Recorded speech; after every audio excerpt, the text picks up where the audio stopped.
Bravissimo Bitonci, bravissimo. Mandili tutti a Rubano oppure a Limena, spostili dal centro che fai bella figura poi.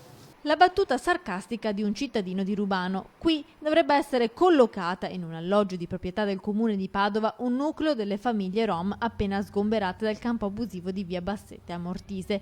A Rubano però nessuno è stato avvisato di questi arrivi. Il sindaco Sabrina Doni ha preso le notizie dalla stampa. Si aspettava almeno una telefonata dall'amministrazione padovana, un gesto, dice, di semplice e buona educazione. Il diritto del comune di Padova è usare dei propri appartamenti, però ritengo anche che agire come ha fatto il sindaco di Padova è uno scaricare il problema sugli altri, non è un risolvere i problemi. Quindi questo atteggiamento di dire io faccio, batto i pugni, io smantello le ruspe qua e là, sì, è facile. Dopo il problema però se lo trovano altri, lo dovranno gestire degli altri. Questo è lo sfogo del sindaco che si domanda come mai non sia stato interessato nessun comune dell'Alta Padovana dove a governare magari è qualche amministrazione di centrodestra.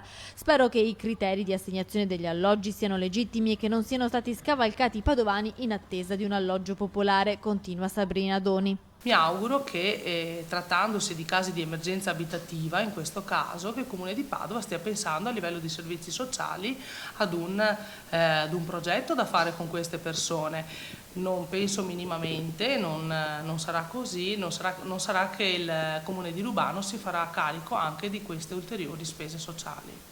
In paese a Rubano c'è però preoccupazione tra i residenti che non hanno gradito la decisione di Bitonci. Non è la prima volta che Padova manda via e manda a Rubano. Siamo senz'altro preoccupati perché questi Rom bisogna che trovino uno sbocco diverso. È anche troppo timore, perché arrivano qua, ti arrivano in casa e poi ciao, i Rom, si sa come lo fanno.